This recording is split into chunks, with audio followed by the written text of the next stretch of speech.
Salut à tous la team OL, tout même chaud pour Lyon Fan TV. Très heureux les gars de vous retrouver pour une nouvelle vidéo. Une fois n'est pas coutume, c'est un samedi que je vous fais cette vidéo.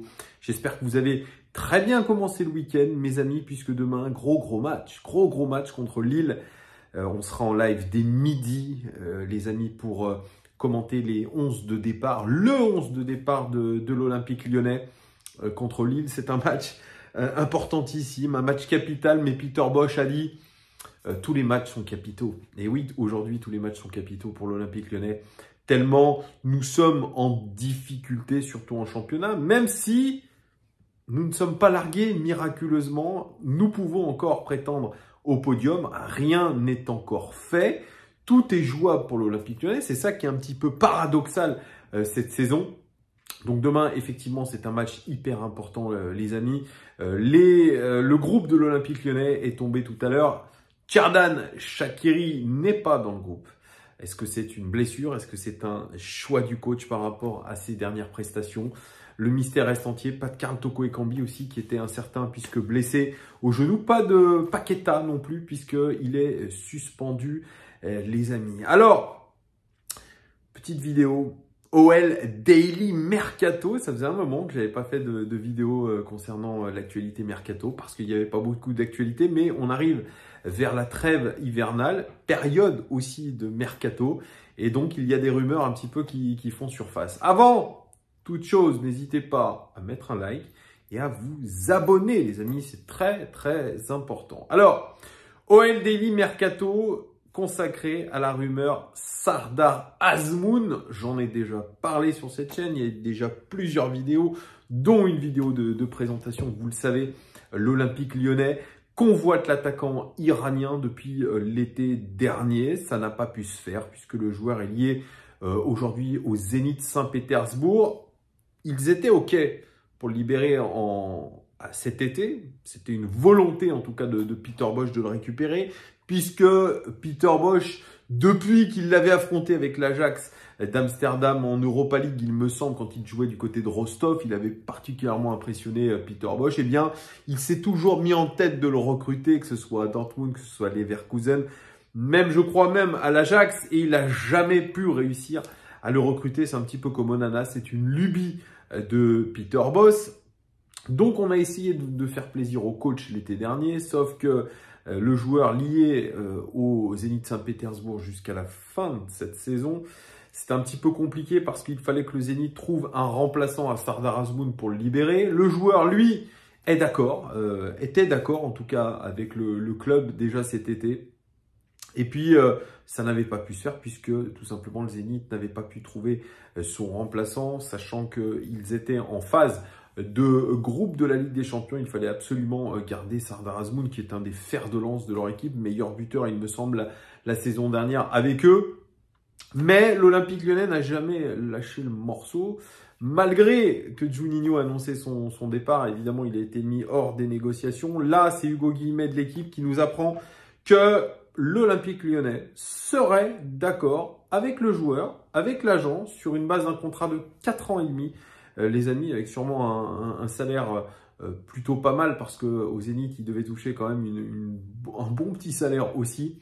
Donc le joueur est d'accord pour rejoindre l'Olympique Lyonnais. C'est en tout cas ce qui a été dit, ce qui est murmuré un petit peu par l'agent, par certains dirigeants de l'Olympique Lyonnais. C'est fait avec le joueur. Par contre, ce n'est pas fait avec le Zénith, et c'est là où c'est un petit peu plus compliqué. Un joueur qui avait été coté, je crois, quelque chose comme 25 millions d'euros l'été dernier. Là, comme il est en fin de contrat, le Zénith essaiera de récupérer, je pense, une petite partie du transfert qui aurait dû se faire cet été. Ils voudront à peu près 4 millions d'euros, ce qui n'est pas forcément énorme, mais il y aura quand même une petite négociation à faire avec le Zénith. Le Zénith qui s'est fait éliminer de la Ligue des Champions. Ils étaient dans le groupe de Chelsea notamment. Et ils sont reversés en Europa League, comme l'Olympique Lyonnais. Donc au final, pour Sardar Azmoun, ça serait une bonne chose de rejoindre l'Olympique Lyonnais. Est-ce que ça va se faire? En tout cas, c'est très très bien parti. Est-ce que c'est une bonne chose pour l'Olympique Lyonnais? Je n'en sais rien. Il y a un deuxième paramètre aussi, les amis, qu'il va falloir prendre en compte, c'est que l'OL a besoin de dégraisser. Et apparemment, et c'est là où c'est fou, oui et non à la fois, c'est que l'OL a mis tout le monde sur le marché. Tous les joueurs de l'Olympique Lyonnais sont sur le marché, sauf Lucas Paqueta. Et en priorité, Oussem Aouar, Islam Slimani, Tino Kadewere, Xherdan Shaqiri sont sur le départ, ou en tout cas, sont un petit peu poussés vers la sortie. C'est la condition sine qua non pour que Azmoun parte. Il faut dégraisser au niveau de nos joueurs. Est-ce que ce sera possible? Parce que le début de saison d'Islam Slimani n'est pas très bon. Moyen, on va dire. Tino Kadewere est en complet échec depuis le début de la saison. Xherdan Shaqiri, c'est une monumentale erreur de casting jusque-là. Oussem Aouar est sur courant alternative. Et surtout, c'est un joueur qui a toujours voulu partir ces dernières saisons, mais qui n'a jamais trouvé preneur. Je vous laisse deviner pourquoi. Voilà, peut-être par son inconstance, peut-être par ses prétentions. En tout cas, il n'a jamais réussi à avoir un point de chute concret. Donc aujourd'hui, pour vendre ces erreurs casting, il va falloir être très solide. Parce que moi, je ne vois pas qui pourrait miser sur des joueurs comme ça en échec chez nous ou en demi-échec lors du mercato de janvier. Pour ça, ça me paraît compliqué. Alors, bien sûr, il y a les départs à la canne de Slimani notamment, de Karl Toko Ekambi aussi.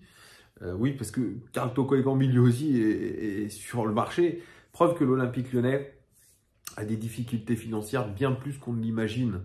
Et bien plus qu'on voulait nous le faire imaginer. Rappelez-vous quand Jean-Michel Aulas nous disait au mercato d'été, dire qu'il n'avait pas besoin de vendre pour acheter. Eh bien aujourd'hui, on peut le dire, ce sont des énormes conneries. Ce sont des énormes conneries puisque l'Olympique Lyonnais est en difficulté financière. Un ami me disait que finalement Jean-Michel Aulas n'avait gagné quasiment aucun argent avec l'Olympique Lyonnais. Il en avait plutôt dépensé.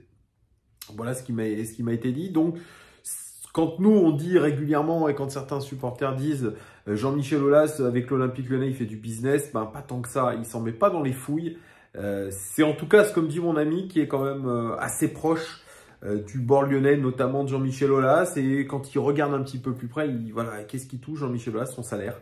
Et puis c'est tout. Il aurait même, à une époque, mis de l'argent dans le transfert, l'argent personnel dans le transfert de Yoann Gourcuff.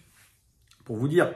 Donc, le procès qui est fait à Jean-Michel Aulas serait en tout cas erroné, puisqu'il ne gagne pas de l'argent vraiment avec ce qu'il fait à l'Olympique Lyonnais. Ce business un petit peu well valley, c'était surtout pour lui arrêter d'être dépendant d'une qualification pour une Coupe d'Europe dans le cas où il y a un petit accident. Vous voyez, notamment, on l'a vu lors de la pandémie du Covid, où on ne s'est qualifié pour aucune compétition européenne. Il faut prévoir ce risque-là, en fait, de ne pas se qualifier pour une Coupe d'Europe et donc un manque à gagner. Et finalement, le OL Valley permettrait de compenser un petit peu les pertes économiques énormes liées au manque de Coupe d'Europe. Donc, vous voyez, voilà, c'est pour ça que aujourd'hui, oui, l'Olympique Lyonnais est un petit peu en difficulté financière, c'est clair. On est obligé de vendre pour acheter, on le voit bien. On a en plus, quand vous vous trompez en termes de transfert, eh bien ça fait mal. Xherdan Shaqiri coûte beaucoup d'argent aussi. On a recruté Boateng, il a pris, je pense, une belle prime à la signature et il touche un très beau salaire. On parle de quelque chose comme 600 000 €, ce qui serait même au-dessus de ce que gagnait Memphis Depay à l'époque. Xherdan Shaqiri, c'est 500 000 €. Donc, quand même, il y a des erreurs de casting qui coûtent très cher.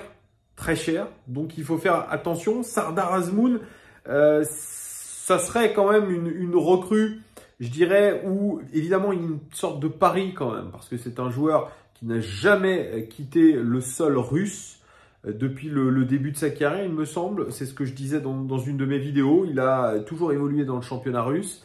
Aller en Ligue 1, c'est complètement différent, les amis. Jouer dans une équipe comme l'Olympique Lyonnais, ce n'est pas jouer pour le Zénith Saint-Pétersbourg. Il y a une autre animation, il y a un autre système. C'est quand même pour lui, Sardar Azmoun, un sacré challenge. C'est nous aussi une certaine prise de risque. Mais est-ce qu'elle a le mérite d'être... Est-ce que ce risque a le mérite d'être pris? Je pense que oui. Puisqu'il n'a que 26 ans. Donc c'est encore la fleur de l'âge. On l'appelle le Messi iranien. C'est un serial buteur. Même si cette saison, ça se passe un petit peu moins bien en termes de buts. 10 buts inscrits depuis le début de la saison. 7, il me semble, en championnat. Et 2 en Ligue des Champions. Que 2 en Ligue des Champions, mais il a marqué là récemment contre Chelsea. Le meilleur buteur du club russe, c'est Artem Dzyuba.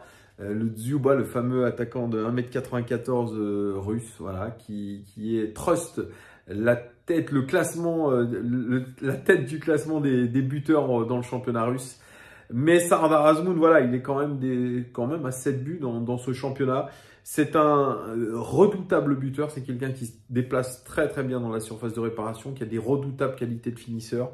Et aujourd'hui, c'est vrai, avec la méforme, par exemple, d'un Moussa Dembélé, avec la méforme d'un Tino Kadewere, avec le courant alternatif d'un Islam Slimani vieillissant, effectivement, je pense qu'on a besoin de ce genre de joueur. On a surtout besoin de cet attaquant qui est aussi capable de prendre la profondeur. Et ça, c'est très important dans l'état d'esprit, dans l'état d'esprit de Peter Bosz. Ce qui veut dire que si on va sur la piste Sardar Azmoun, c'est qu'on pense quand même faire confiance encore un petit peu à Peter Bosz. Il n'a pas réellement le totem d'immunité, soyons clairs. Si demain il y a mauvais résultat contre Lille, il peut y avoir encore une fois une pression accentuée sur lui. Mais on va lui laisser peut-être encore un petit peu de temps. Parce que l'Olympique Lyonnais le sait. Si on doit remplacer Peter Bosz, par qui le remplace-t-on? Quels sont les entraîneurs sur le marché capables de venir? Pour ça, il y a tout ça à mettre en relief. Il y a aussi les indemnités de départ. Est-ce que l'OL a aujourd'hui les liquidités à foutre en l'air pour le licenciement d'un coach? Il y a tout ça qui rentre en ligne de compte, les amis. Mais en tout cas, la piste voulue par Peter Bosz est en train d'être, on va dire, finalisée. En tout cas, Sardar Azmoun est en train d'être assez proche de Lyon, en tout cas de l'Olympique Lyonnais. Il manque juste de s'accorder avec le Zénith Saint-Pétersbourg. Chose qui ne sera pas forcément aisée, hein, comme je vous le disais. Voilà, dites-moi en commentaire un petit peu ce que vous pensez de cette quasi-signature de Sardar Azmoun, du fait que l'ensemble de notre effectif soit mis sur le marché des transferts, hormis Lucas Paqueta. Dites-moi tout en commentaire, les amis. Merci beaucoup en tout cas de votre fidélité. On se donne rendez-vous dès demain ou dès aujourd'hui. Je ne sais pas quand est-ce que vous regarderez la vidéo pour Lyon Live TV spécial LOSC Olympique Lyonnais. Ça sera à partir de midi. Ciao, bye. Gros bisous, les amis.